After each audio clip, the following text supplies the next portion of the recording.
Assalamualaikum warahmatullahi taala wabarakatuh. Alhamdulillah rabbil alamin wassalatu wassalamu ala asyrafil anbiya'i wal mursalin wa ala alihi wa sahbihi ajma'in. Bismillahilladzi la yadurru ma ismihi fil ardi wa la fis sama' wa huwas samiul alim. Qala rabbi sadri wa yassir li amri wa hlul 'uqdatam min lisani yafqahu qawli.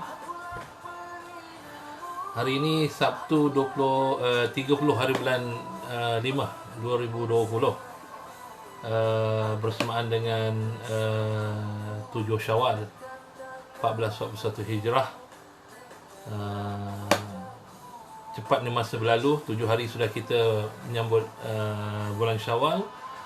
Dan bagi mereka yang telah pun bermula berpuasa sunat bulan Syawal daripada hari Isnin, pada hari kedua, hari ini adalah hari yang ke-6, insyaAllah. Dan besok kita boleh berhari raya, insyaAllah. Saya pun tengah berpuasa 6.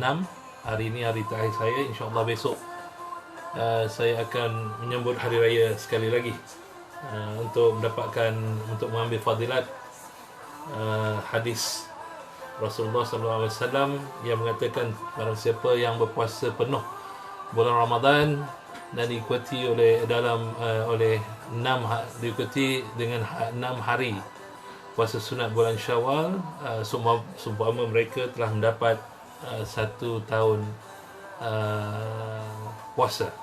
InsyaAllah kita sama-sama untuk mendapatkan fadilat tu. Dan hari dalam bulan Syawal ni masih banyak lagi pada mereka yang belum bermula ataupun mungkin plan. InsyaAllah sama-sama kita berdoa dan semoga kita mendapat fadilat yang dijanjikan oleh Allah Subhanahu Wa Taala untuk kita.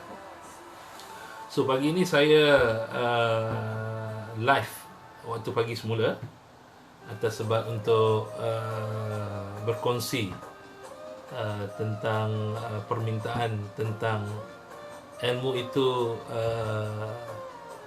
menolong, ilmu itu membantu dalam upgrade bisnes kita, insyaAllah. So yes, ilmu sangatlah penting dalam menjanakan bisnes kita ataupun untuk memajukan bisnes kita. So kita kena tips yang saya ada mungkin daripada segi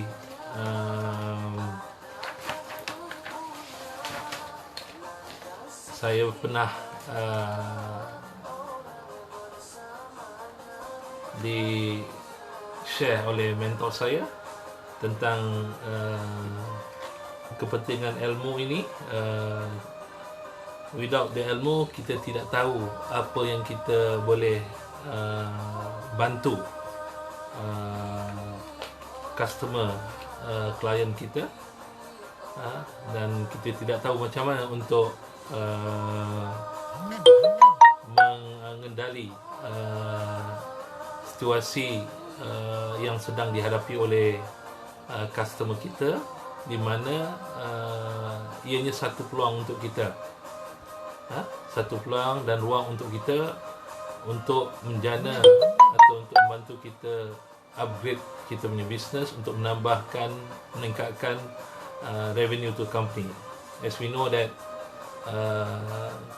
jika klien itu memerlukan sesuatu dan ia sebagai satu peluang untuk kita yang memberi ruang kita untuk membantu mereka dan menjana pendapatan untuk kita. So dari segi situ kita kena tahu juga apa keperluan klien kita, dan dengan ilmu yang kita ada, apa yang kita boleh offer pada klien kita. So ini dapat membantu kita dalam memenuhi sasaran bisnes kita.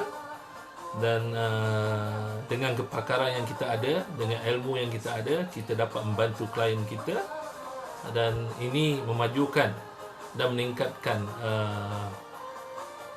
pendapatan ataupun meningkatkan bisnes kita. So akibat daripada ini, dengan ilmu yang ada, dengan kepakaran kita yang ada, kita dapat membantu klien dan ia akan membuka peluang yang lebih besar dalam kita menjanakan bisnes kita. Sebagaimana saya ada pun terbaca ataupun mendapat sharing mengatakan we need to know what we know, and we need to know what we do not know, but importantly is that we need to know about our business in detail compared to other people. So ini bermaksud kita kena tahu tentang bisnes kita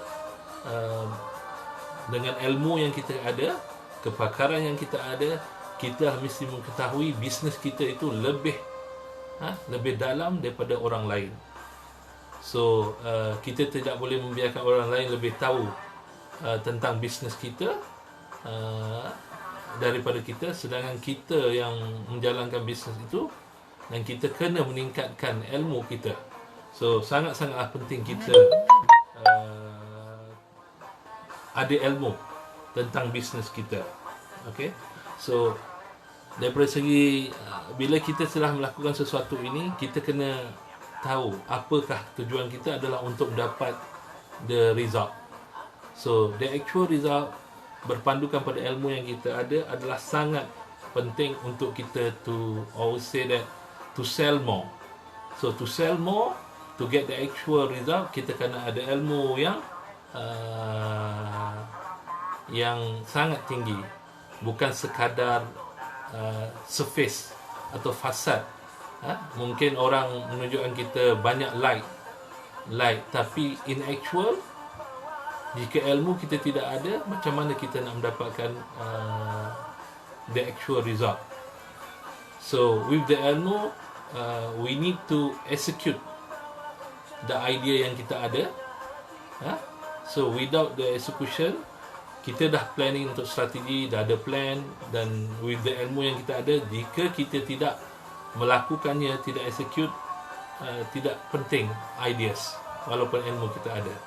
So macam saya pernah berkongsi, Imam Ghazali pernah kata-kata Imam Ghazali, ilmu tanpa amal adalah seperti orang gila, dan jika tiada ilmu dan beramal, hanyalah seperti orang bodoh ataupun sia-sia. So kita kena ada ilmu dan kita kena amalkan. Daripada amal tu kita boleh dapat the result dan dapat membantu kita menjanakan dan meningkatkan bisnes kita. So ilmu ini juga memberitahu kita di manakah kekuatan kita. So we need to focus on our kekuatan, dan from that kekuatan kita fokus pada sasaran kita, apa yang kepakaran kita yang boleh membantu klien kita, dan kita in return kita boleh dapat apa yang kita inginkan atau target. So dia juga sebagai satu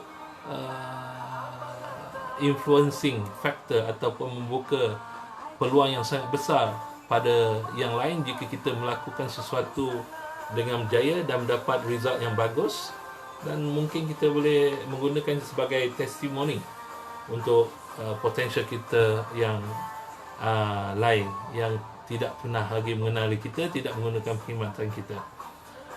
So just to recap back, ilmu sangatlah penting dalam membantu kita dalam meningkatkan perniagaan kita. How kita nak address kita punya sasaran, macam mana kita nak mengendali permintaan klien kita, dan atau to take opportunity of the peluang dan ruang yang diberikan oleh klien kita, dan dengan kepakaran kita, dengan ilmu kita, apa yang kita boleh offerkan pada mereka menggunakan kekuatan kita. So to get the actual result with the ilmu, we need to execute using our strength on the ilmu. So hope that we can use the knowledge and ilmu untuk bergerak maju di hadapan, insya-Allah. Saya IR Rasidi Rahman.